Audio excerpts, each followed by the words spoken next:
안녕하십니까. 오늘은 로마서 11장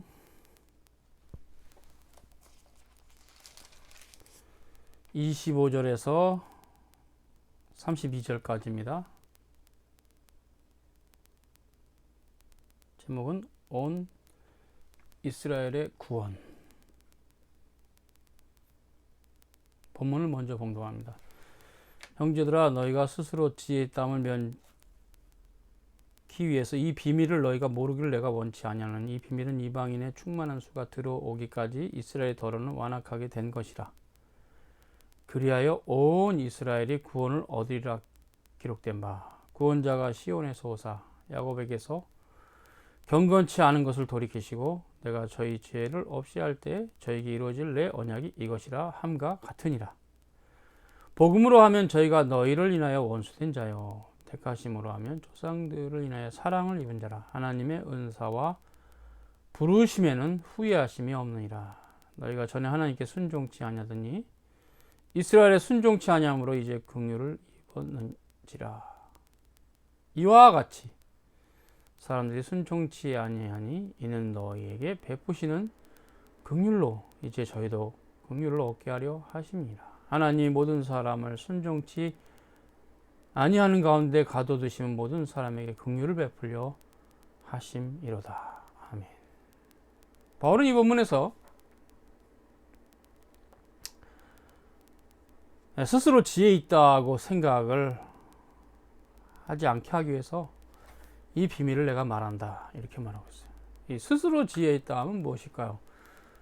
인생 중에서 스스로 지혜 있다 하면 하나님의 말씀을 배제한 인간의 이성과 합리적인 이해를 통해서만 나아가는 형태죠. 이 세상에서 스스로 지혜 있다 하면 그 최고 형태가 실은 철학입니다. 고대 그리스 철학을 보면 굉장히 지혜가 있죠. 철학자들의 말들이 지혜 있습니다. 그리고 또 그런 철학은 후대에 발전도 해서 지금 현대 철학이 됐죠. 근대 철학에서는 데카르트의 사상이 탁월한 철학으로 되어 있어요. 그리고 이제 좀 더 후대에는 칸트, 헤겔 이런 분들이 또 알아주는 철학자들이죠. 이 스스로 지혜 있다 함은 하나님의 계시의 말씀을 배제한 인간의 사색을 말합니다. 그렇기 때문에 하나님 나라의 도리에 대해서 스스로 지혜 있다 함으로는 알 수가 없어요. 어느 누구도 스스로 지혜 있다 함을 가지고 하늘나라 갈 사람 없어요. 오직 예수 그리스도를 믿음으로만 하늘나라 갑니다. 그래서 바울이 이것은 비밀이다, 너희들도 알아야 된다. 하나님 말씀이 없이 자기들 나름대로 구원에 대해서 이러쿵 저러쿵 말하지 말라는 얘기죠. 그건 스스로 지혜 있다 함이니까 말하지 말라. 그런 세상의 지혜로는 하나님 나라의 비밀을 알 수가 없다, 이런 말입니다. 그래서 이 비밀은 뭐냐? 이방인의 충만한 수가 들어오기까지 이스라엘의 더러가 완악하게 되는 것이다. 완악하게 되는 것이죠. 그래서 온 이스라엘이 구원을 얻으리라. 온 이스라엘이 구원을 얻으리라. 파스 이스라엘.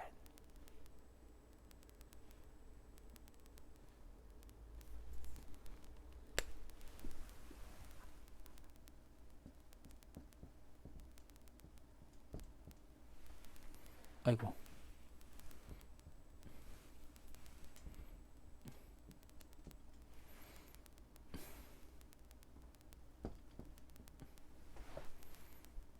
소데세타.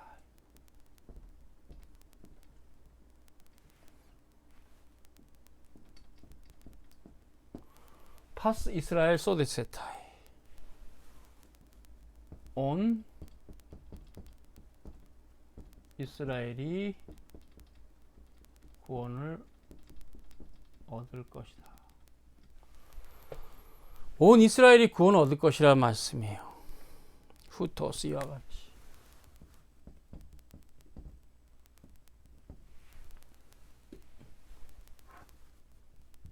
후토스 이와 같이 온 이스라엘이 구원을 얻을 것이다. 이 개념이 되게 중요합니다. 이스라엘 역사에 있어서 온 이스라엘의 구원은 유대인들만이 아니었어요.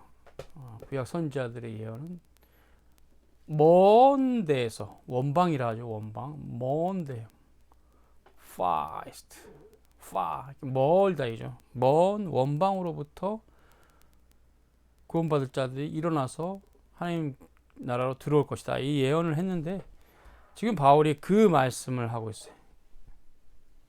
온 이스라엘이 구원한다. 그럼 이 온 이스라엘의 구원은 뭘까요? 온 이스라엘의 구원은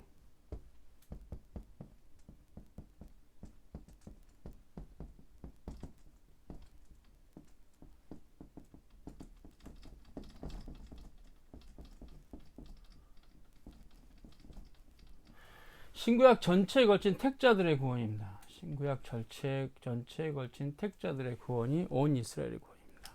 그래서 온 이스라엘 구원은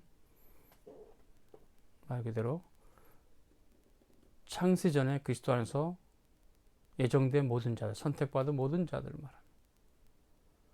그러니까 온 이스라엘은 유대인만이 아니에요. 혈통적 유대인만이 아니라 구약시대의 혈통적 유대인들 안에 있는, 그 안에 있는 이스라엘의 남은 자와 함께 세원의 경륜 가운데 열방 가운데 퍼져나갈 거룩한 보편교회 안에 있는, 세례받은 안에 있는 택자들이 온 이스라엘이에요.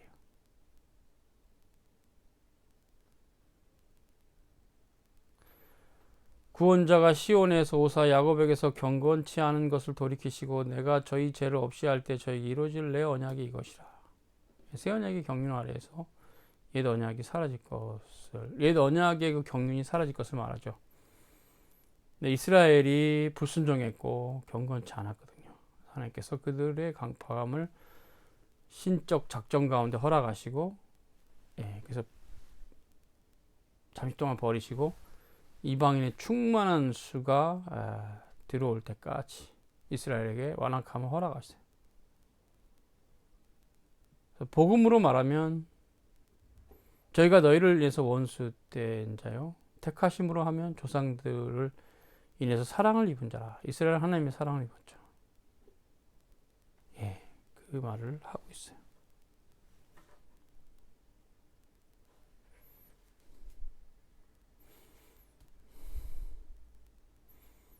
복음을 따라서는 너희에 대하여, 너희를 인하여 액드로이, 원수다. 그러니까 이제 예수님이 복음인데, 예수님이 오셨을 때 유대인들은 예수님께 원수가 됐어요. 예수님 십자가에 못 박아 죽였잖아요, 그들이. 그래서 뭐냐? 네 휘마스, 너희를 인한 것이다.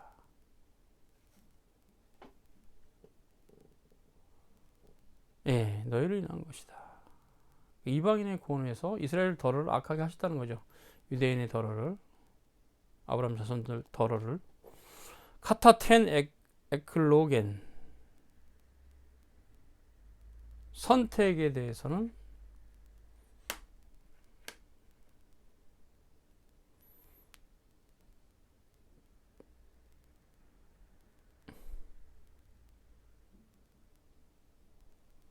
조상들을 인하여 사랑을 받은 자다.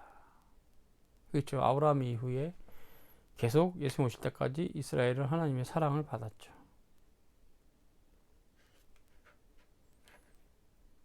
그리고 이제 바울은 말합니다. 하나님의 은사와 카리스마타, 부르심, 클래시스 투데오, 하나님의 은사 부르심은 아메타멜레타, 돌이킬 수 없다, 후회 없다, 후회하심이 없다. 그래서 이 말이 나온 거예요. 30절, 너희가 전에 하나님께 순종치 아니하더니 이스라엘의 순종치 아니함으로 이제 긍휼을 입었다. 긍휼을 입었다. 긍휼을 입었다. 엘레오인데요. 엘레오, 엘레테텍, 헬라어로.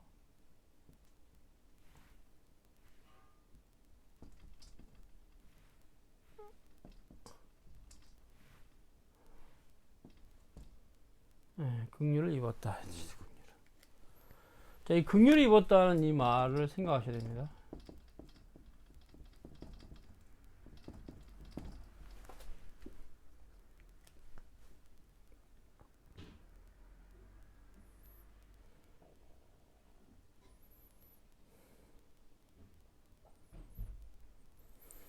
이스라엘의 순종치 아니함으로 이제 이방인들이 긍휼을 입었어요. 그렇죠.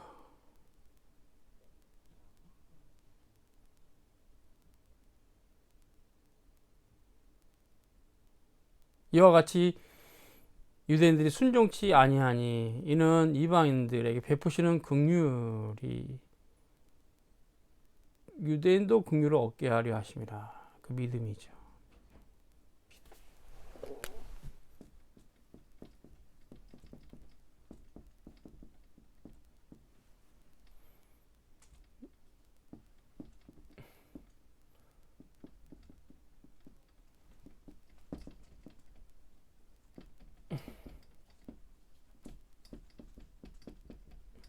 믿음은 하나님의 긍휼의 선물입니다. 하나님께서 일체 참으시고 우리를 불쌍히 여기셔서 우리가 믿음이라는 선물을 받은 거죠.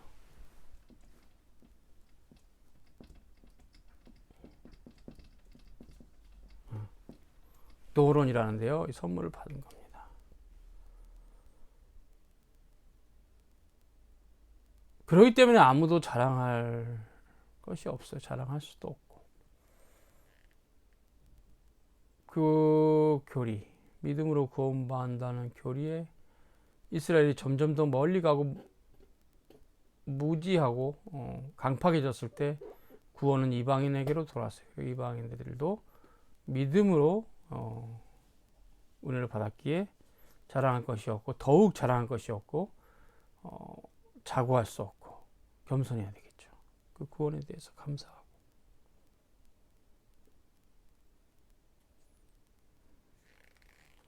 하나님이 모든 사람을 순종치 아니한 가운데 가둬두신 모든 사람에게 긍휼을 베풀어 하십니다.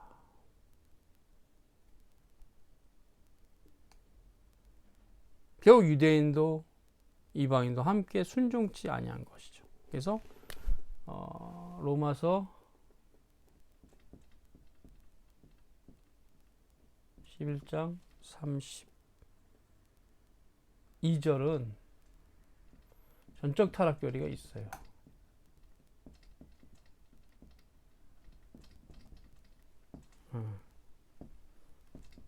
전적인 타락, 인간의 전적인 타락 교리가 있고,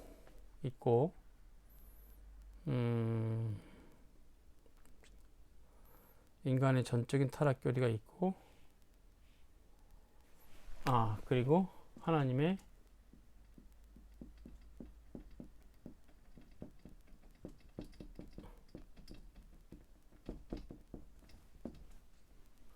무조건적 선택의 교리가 있어요. 이 본문은 자, 모든 사람을 순종치 아니한 가운데 가둬두셨다. 이게 전적 타락이죠.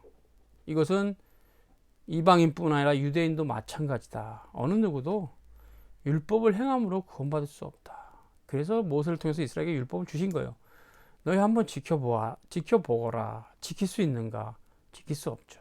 이스라엘이 사사시대부터 여러 번 하나님에 대해서 배도하고 또 구원을 받고 사사를 보내셔서 사사가 죽으면 다시 또 배도하고 또 그러면 그들이 배도하면 하나님께서 이방 민족을 몽둥이로 들어서 쓰시면 아이고 하나님 죽겠어요. 그러면 사사를 또 보내시고 구원해 주시고 사사가 죽으면 다시 타락하고 그러면 다시 또 뭐 그 당시 모압, 블레셋, 암몬 이런 주변 국가를 세우셔서 또 치고 그러면 괴로우니까 하나님 앞에 살려달라고 간구하고 그럼 하나님 또 사사를 보내 살려주시고 이 역사의 반복이에요. 사사시대가 끝나는 역사까지. 그럴 뿐만 아니라 왕정시대에서도 다를 바 없어. 솔로몬 이후에 나라는 두 개로 갈라지고 북왕국 이스라엘은 더더욱 타락해서 예루살렘 성전도 아닌 그림신상에서 따로 예배드리고 이게 뭐 할례 받은 자가 맞나 싶을 정도로 점점 더 하나님의 나라로부터 멀어졌죠. 남왕국 유대조차도 마지막에 블레셋에게 메소포타미아 이 지역에 있던 바빌로니아에게 멸망당하면서 그 멸망의 원인은 불순종 때문이죠. 그들이 결국 하나님의 법으로 그들의 노력으로 살 수 없다는 걸 보여줬어요. 그래서 유대 나라라는 것은 인간이 한 집단이 함께 어떤 법을 지켜서 완벽하게 택자로만 구성된 집단을 이룰 수 없다는 것을 보여준 거예요. 그래서 항상 그 집단은 타락합니다. 교회사도 마찬가지죠. 사도시대 안에서도 뭐 타락한 교회가 있었고, 또 뭐 사도시대의 고린도 교회 좀 그랬고, 또 다시 회복하고, 또 라오디가 교회 약간 문제가 있었고, 뭐 그런 역사들을 봤을 때 사도시대 교회도 완전한 교회는 아니었지만 그래도 대체로 정말 신실하고 모든 교회 기강이 될 만한, 특히 예루살렘 교회는 너무나 고귀한 교회였는데, 그런 또 교회마다 편차가 있어서 안디옥 교회도 훌륭했죠. 그랬는데 뭐 이후 교부 시대를 지나서 중세 시대가 되면 거의 900년 1000년에 육박하는 세월 동안 점점점 하나님 나라가 부패해서 종교개혁 시대는 이게 교회인지 아닌지 분간할 수 없을 정도로 이방 종교화 됐죠. 그래서 뭐 종교개혁이 있었고 다시 진리가 회복이 되고 방향이 설정됐으나 어느 순간인가 모르게 또 그것을 잃어버려서 지금 또 막 교회가 혼란스럽고 갈 길을 잃고 그렇게 하는 거 보면 하나님 앞에서 어느 누구도 행함으로 구원받을 수 없다. 어느 집단이나 한 사회는 다만 그 안에서 참된 신자들이 믿음으로 구원받는 거다. 이렇게 이제 정리가 되죠. 그래서 청함을 받은 사람은 많되 택함을 받은 사람은 적다라는 주님의 말씀 그대로예요. 그리고 이사야가 이스라엘에 너희가 바다의 모래 같고 하늘의 별처럼 숫자가 많아도 이스라엘의 그 숫자와 관계없이 남은 자만 구원받는다 말씀하신 것도 같은 맥락이에요. 모든 사람을 순종치 아니함에 가둬두심 전적타라. 모든 사람에게 긍휼을 베풀려 하심. 무조건적 선택. 조건 보고 선택하시지 않으신 거죠. 택자 모두를 선택하실 때 그 택자들의 상태 본 게 아니라는 얘기죠. 모든 사람이 긍휼을 얻는다는 게 인류 전체가 아니라 택자 모두. 그렇게 이해하시면 돼요. 또 그것은 무조건적 선택. 하나님께서 택하신 자가 어떤 자는 교육을 많이 받은 사람, 못 받은 사람, 어떤 사람 피부색이 검은 사람, 하얀 사람, 황색, 어떤 사람은 여자, 남자, 어떤 사람은 부촌에 살아, 가난한 데 살아. 상관없다는 얘기죠. 남녀노소, 성별, 인종, 출신, 학연, 혈연, 지연 아무 필요가 없어요. 그거는 기준이 안 돼요. 오직 예수를 믿음으로만. 예수를 믿음으로만 하늘나라 갑니다. 예수를 믿음으로.